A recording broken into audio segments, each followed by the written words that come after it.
Welcome back as we wrap up a Monday edition of Ocala Talks. I really think you should, if you want to be involved with the election process this year, start by tonight going to the candidate forum at the Ocala Golf Club, Muni, right there on 40.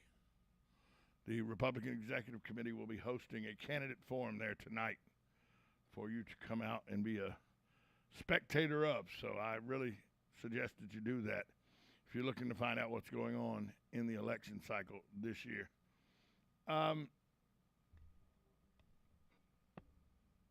You want to punish somebody? You know, if you want to be sly and you want to punish a family member or something, pick a horrible movie and just play it for 24 hours. I'd make Ralph. Let me think. What would I put on the TV to drive Ralph crazy? Oh, I know what I'd do. I'd put a Michael Moore movie on, one of his documentaries. That's what I'd put. One of Michael Moore's documentaries, make Ralph, where he couldn't leave. He'd have to watch it 24 hours in a row. Ralph would pull an Elvis. There'd be a bullet in that TV probably. Hey, on this day in history, 1893, June 20th, 1893, Lizzie Borden. She was on trial for giving her parents 40 whacks. She was found not guilty of the axe murders of her parents. Lizzie Borden was found not guilty in New Bedford, Mass, of the axe murders of her father and step murder. We all know the jump rope little jingle. Lizzie Borden took an axe, gave her mother 40 whacks. When she saw what she had done, she gave her father 41. Well, not according to a jury of her own peers. She was found not guilty on this date in 1893. 1963 on this date, June 20th, the United States and the Soviet Union agreed to establish the Red Line communication system between the two nations to try to lessen the threat of accidental nuclear war. Hey, if it looks like we're bombing you, call me first. The bat phone. Get it out from underneath the cake dish and call me.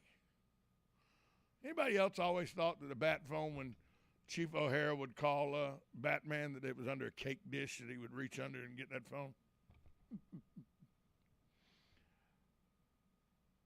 1967, on this date, June 20th, after appearing for its scheduled induction in the U.S. Army in the U.S. Armed Forces on April 28th in Houston, this day he was convicted on the 20th of June because on that day, Muhammad Ali in that April day had refused 3 times to step forward at the call of his name to enter the draft. If you remember, he said, Viet Cong ain't done nothing to me. He was found guilty of violating the Selective Service laws by refusing to be drafted. That happened on this day, June 20th, 1967. The decision was later overturned by the U.S. Supreme Court. So all that happened on this day in history, June 20th, 1893, 1963, and 1967. And also on this date, 1977, Joe Biden, if you're listening, I know this turns your skin. Oil began flowing south down from the transatlantic pipeline into the port of Valdez in Alaska. 1970, the Alaskan pipeline started flowing. Sorry, Joe. I know you want to cut it off so you could strangle the economy of the. Oh, wait, you've already done that. Never mind. Sorry. You've already strangled the U.S. economy. But crude oil started flowing through the Alaskan pipeline in 1977 on this date. Birthdays today, James Tolkien, who played Mr. Strickland in the Back to the Future films, he's 91. Brian Wilson of Beach Boys fame is 80. Bob Vila, everybody's a handyman, he's 76. Lionel Richie turned 73 today. John Goodman, he's 70 today. Nicole Kidman, 55 today. And Christopher Mintz-Plasse, who was in Superbad, he is 33 years young today. I want to remind you again about the dedication and ribbon cutting ceremony. It's going to be taking place at North Florida, South Georgia Veterans Health Systems. That's the new VA clinic on 200.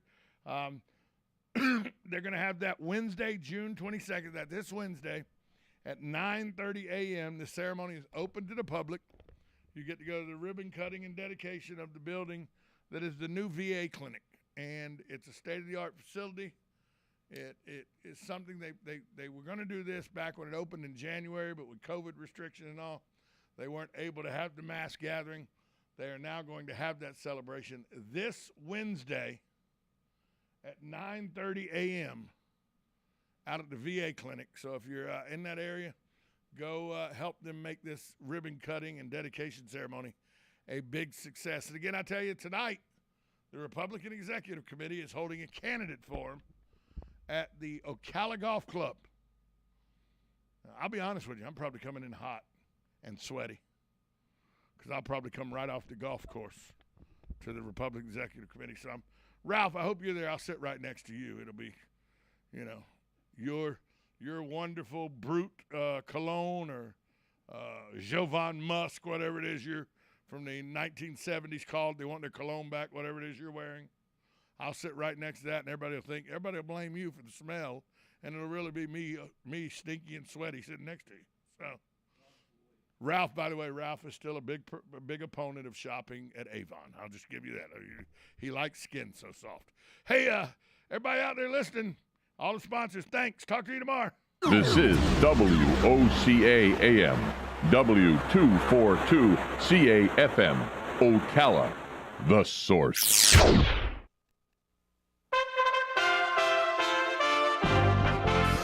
USA Radio News with Lance Pry. Republicans in Texas formally rejected President Biden's election in 2020 and called it illegitimate.